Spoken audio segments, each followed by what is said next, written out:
Year one of Colorado football has a lot of challenges for Deion Sanders. There's discipline issues, and there's a lot of new pieces on the roster that he needs to deal with. We'll talk about that and more on today's episode of Locked On Buffs. You are Locked On Buffs, your daily podcast on the Colorado Buffaloes. Part of the Locked On Podcast Network, your team every day.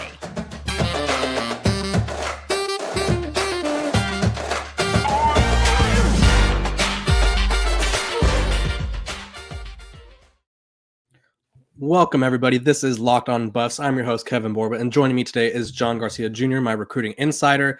John, how you doing? Doing good? I'm doing well. A lot going on. It seems like it's a lot to dig into today relative to Colorado and the sport itself. So necessary, but unique as well. So let's get into it. Necessary but unique. I love it. Okay, today we're talking some challenges that Colorado's going to be facing in year one. There's a lot of moving pieces, and there's just going to be a lot that Deion Sanders needs to embrace and address. We're also going to discuss what is going on with Colorado's highest ranked recruit and his legality issues. And then we're going to address another transfer portal player that's considering Colorado. I mean, they're hot in the transfer portal, but before we get to that, I want to thank you guys for making Locked On Buffs your first listen of the day. We're available wherever you get your podcast.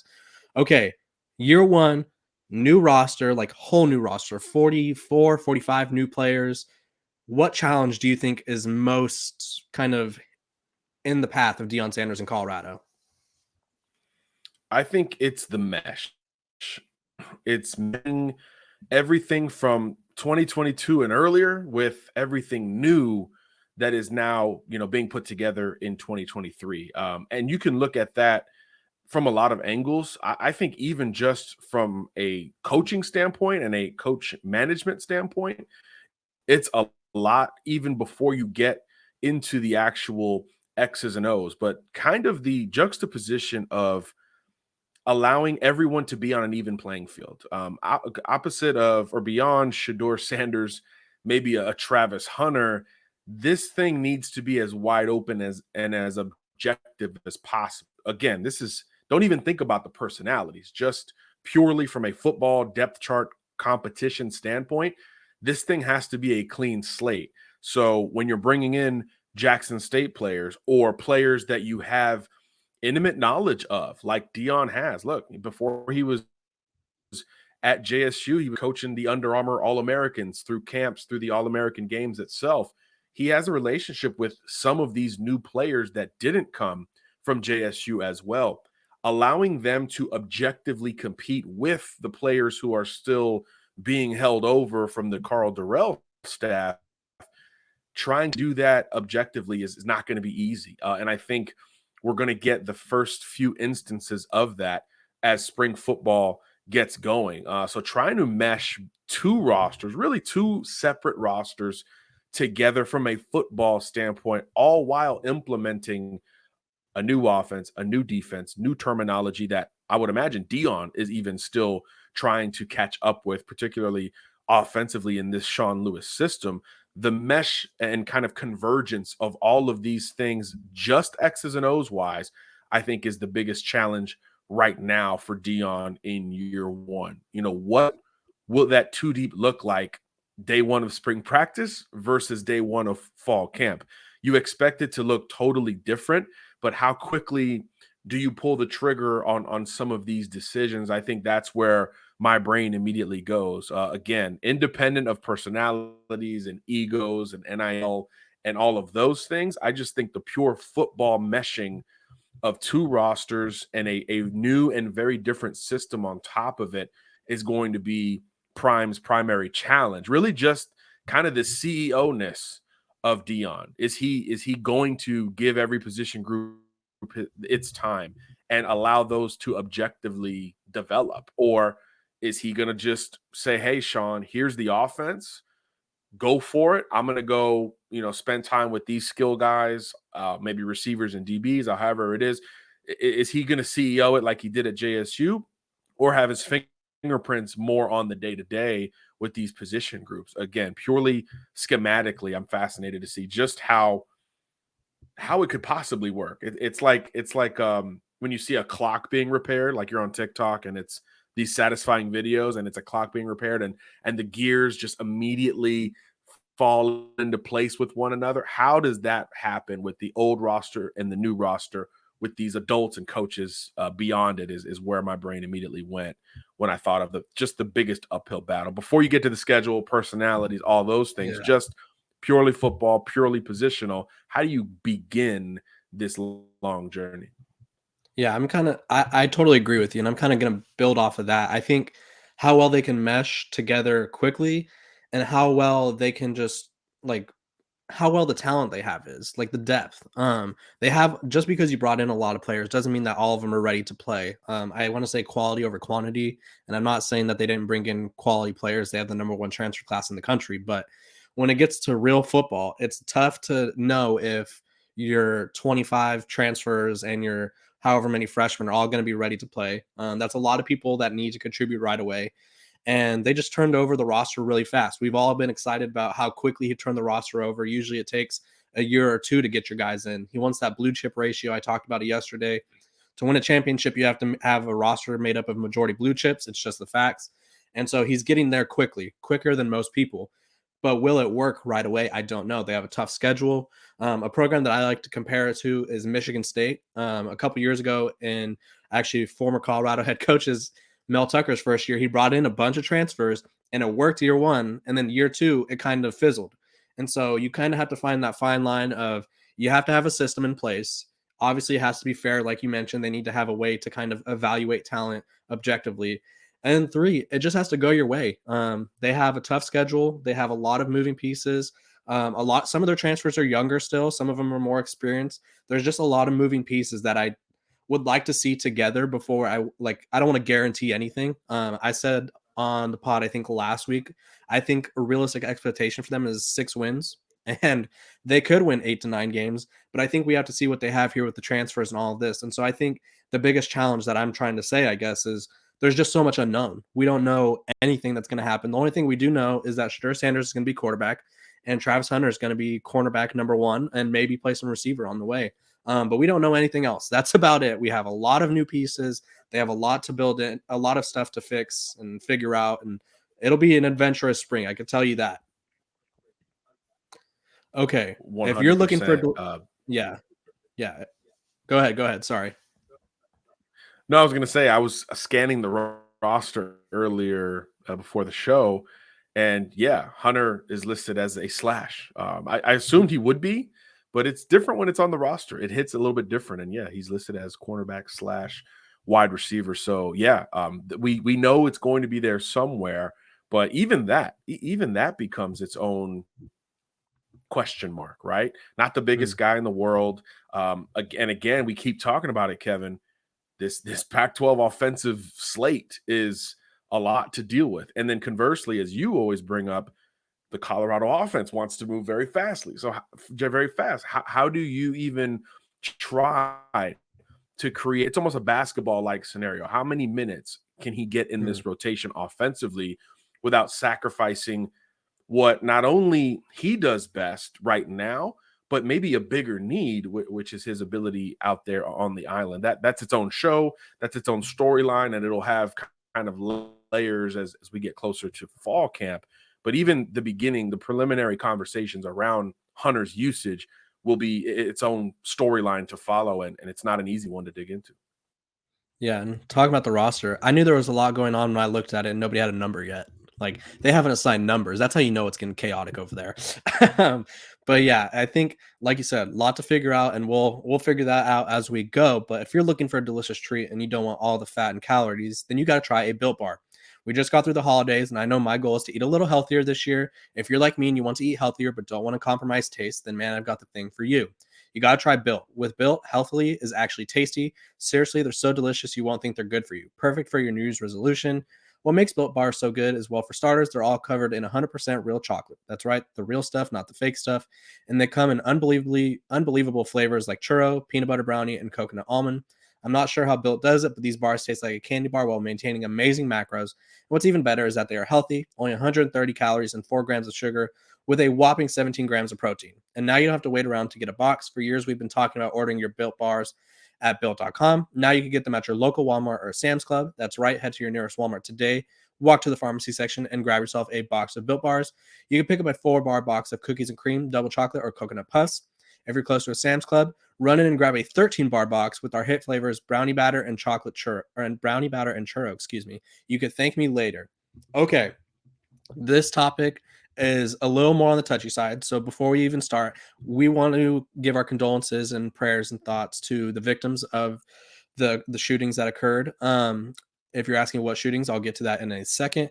Colorado's top 24 commit, Omar White, has been charged with 3 felonies in Georgia following 2 separate shootings in February. The report stated on March 3rd that detectives obtained arrest warrants for the 17-year-old White for felony aggravated assault, felony aggravated battery, and felony possession of a firearm during the commission of a crime. It was also stated that he was taken into custody without incident. He is a junior at Valdosta, I believe is how you say it.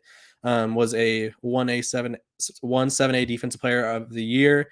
All 3 victims of the shooting have been treated and released from the hospital. And of course, all people accused but not convicted of crimes are considered innocent and proven guilty.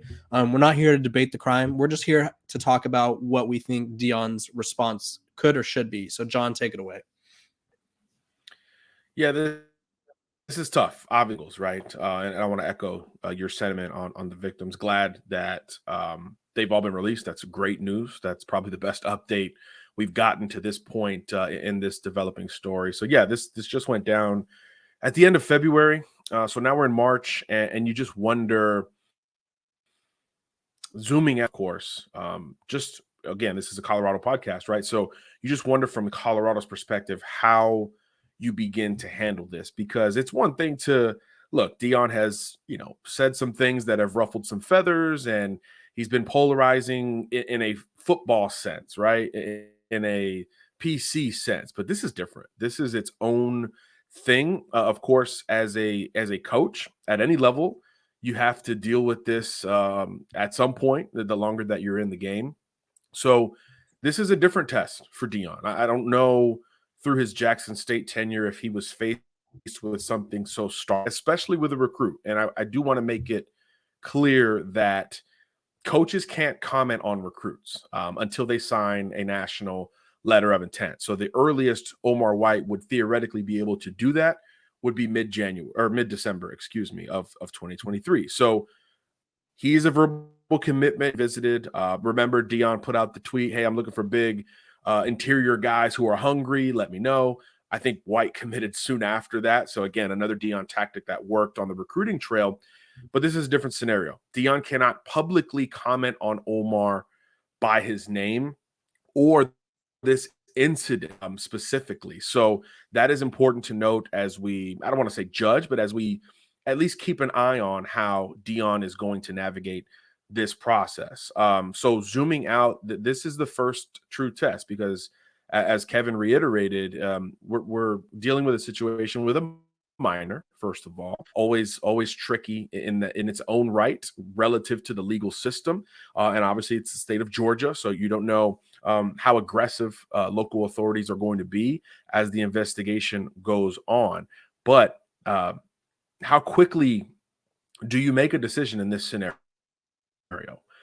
When you look at precedent in college sports, we've seen both ends of this spectrum highlighted. We've seen with college players, we've seen immediate dismissals the moment a charge comes in, and White has 3 charges against his name right now. Very serious charges, of course.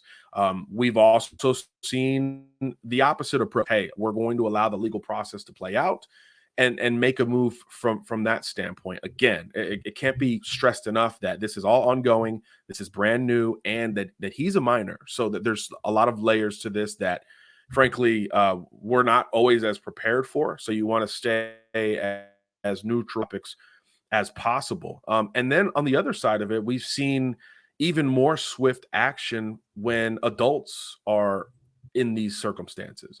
Just look at college basketball right now. Texas dismissed Chris Beard, I believe, a day or two after the allegation came out against him.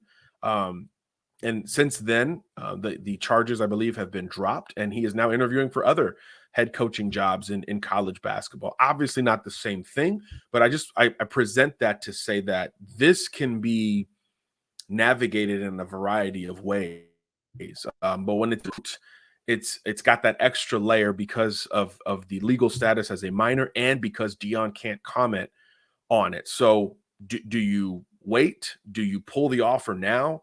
I'm not sure. I tend to think Deion is going to wait to a degree to allow the legal process to play. And, he's been able to kind of adjacently comment on this. Obviously, again, he cannot speak directly about Omar or this case, but a couple of recent tweets in the last 24 hours do make me think that he's on one side of this decision, and I'll infer it however they feel inclined.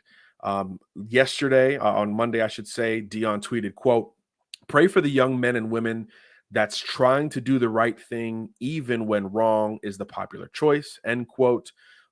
He also made a set about youth and high school coaches that are trying to help in these situations. And then the most glaring, which you pointed me to, Kevin, if any of these are related to this incident, again, Deion can't comment publicly, specifically, I should say.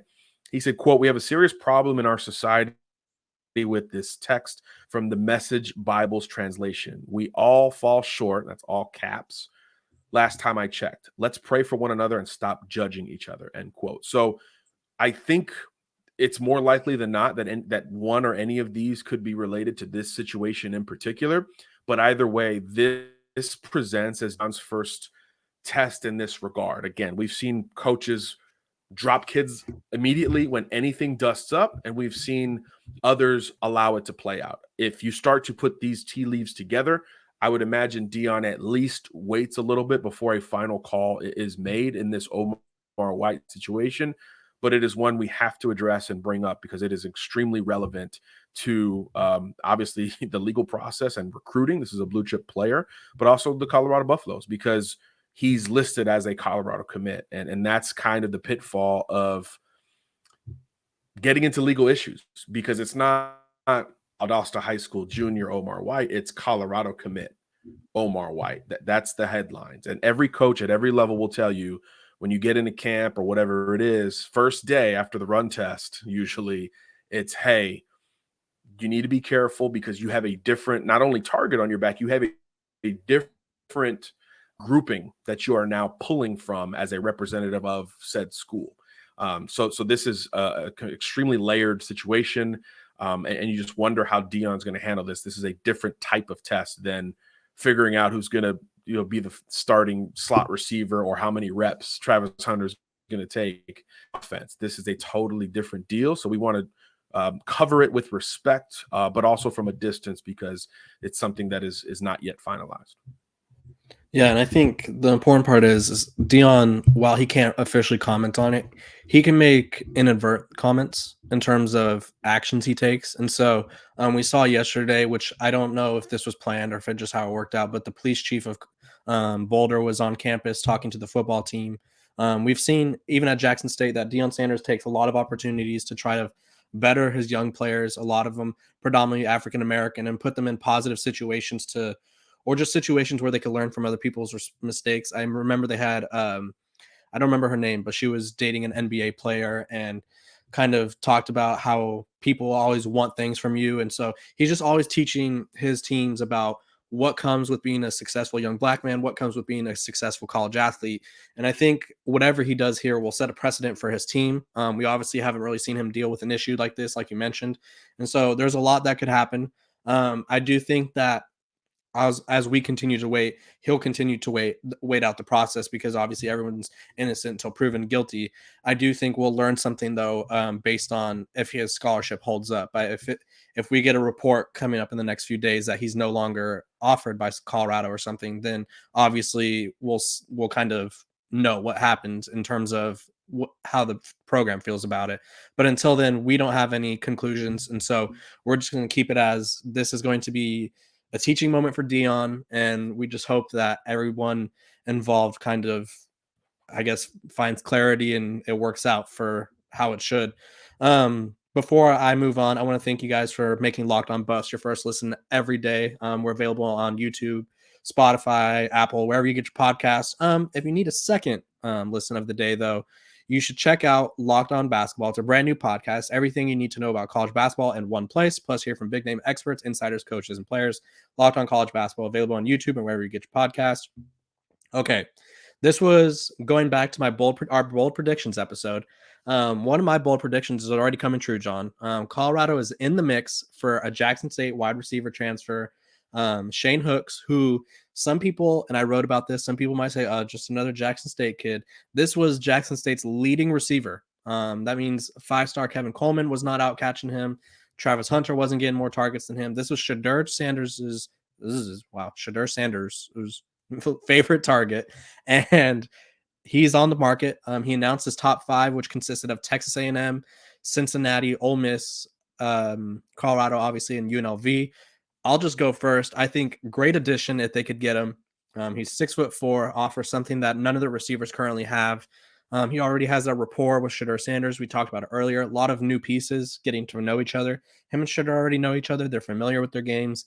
And I think he just adds another weapon or piece of depth to this offense, because I do think if I had to make another bold prediction, the wide receiver room is so full that I think someone will be hitting the portal come post-spring.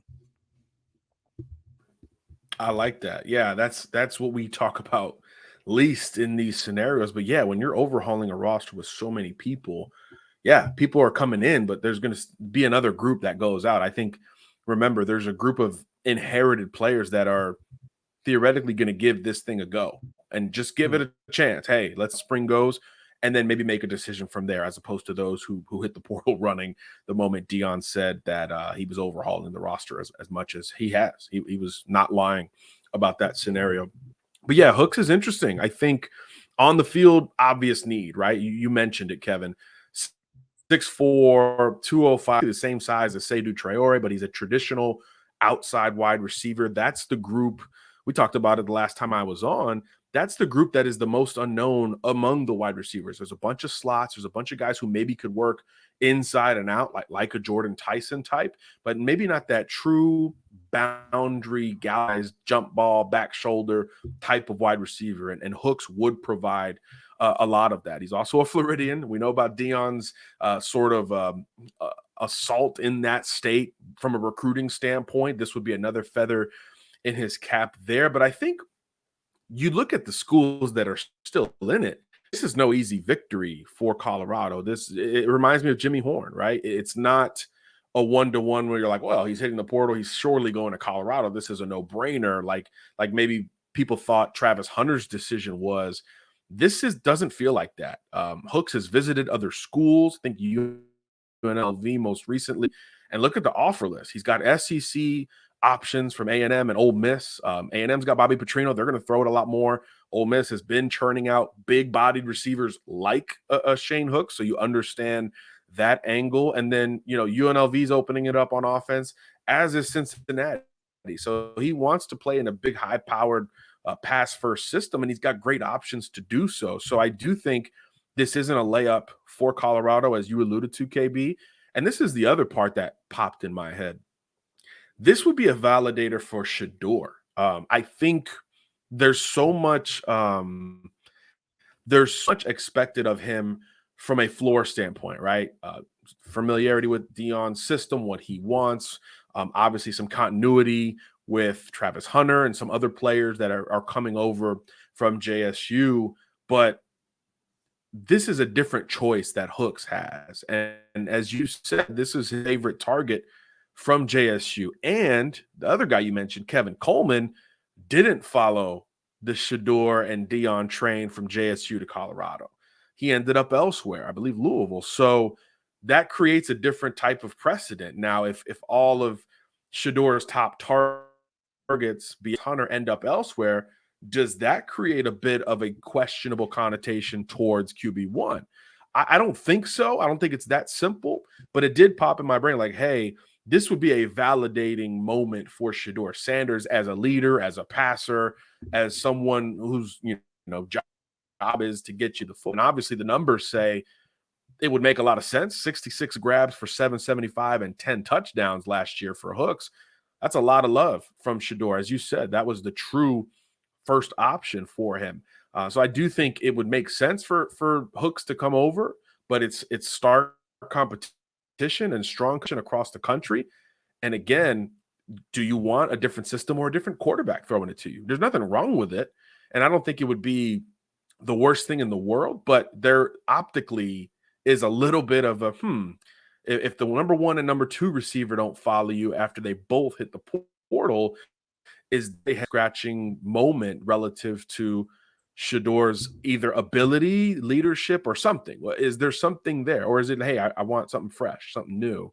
There could be a lot of reasons behind it, but that is something that could be worth watching as the portal opens and closes here again in a cons. Yeah, and I'll touch on that a little because I like that hypothetical you posed. I think it obviously could very well be that. Shedeur commented on his Instagram post and was like, "Come here, I need you." Because Jackson Dart commented something and he's like, "I need him. You have too many receivers already." I think I don't know if it's more so I guess a point against Shedeur, but maybe it's just a point against the scenario at Colorado. I think of all of his options, Colorado has the least or the most uncertainty facing it ahead of the next season. We don't know if they're ceiling. We don't know if they're going to win 10 games. We don't know if they're going to win 3 games. Like we have no idea where they're at. When you look at his other options, like Ole Miss is consistently good in the SEC. Cincinnati has a new head coach who very offensive friendly, has been very successful at Louisville, Scott Satterfield. Texas A&M, they didn't have the season they had last year, but it's SEC football.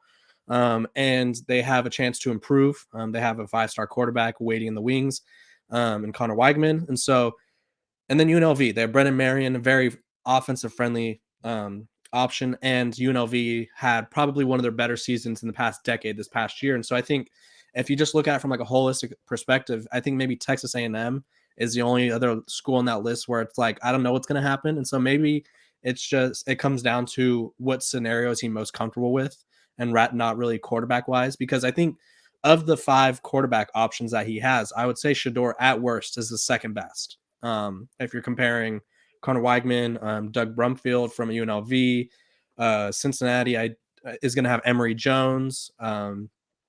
A&M, obviously they have Weigman, so he'll probably be 1 or 2. Ole Miss, Jackson Dart, Spencer Sanders, or the LSU transfer. So I think Colorado quarterback-wise may have the most certain scenario, but other than that, just team-wise, conference-wise, just all around, just a lot of things going on. So it'll be a great decision, interesting decision to see what he decides. I will say this, though. A little interesting tidbit was the song that he was playing on the back of his video or on the back of his picture was by Deion Sanders Jr. So maybe that was a little foreshadowing. I don't know, but that could be a helpful hint to maybe where he's leaning. Either way, this has been Locked On Buffs. We're available wherever you get your podcast. We thank you guys for listening. Again, if you need a second podcast of the day, check out our brand new podcast, Locked On Basketball. Experts Isaac Shad, Andy Patton bring you everything you need to know on and off the court, plus hear from big name experts, coaches, and players throughout the basketball landscape. Locked On College Basketball, available on YouTube, wherever you get your podcast. Make sure you like, subscribe, share this podcast. Again, I would like to address some comments too. I am getting a better background, so that'll look good. Haircut is staying, unfortunately. I'm getting a haircut today, though. But no, in all seriousness, we appreciate you guys being graceful and elegant. We love poodles. We appreciate you guys being here. We appreciate your comments. Make sure you share this with some friends. And again, as it is every day, this is your Locked On Buffs podcast.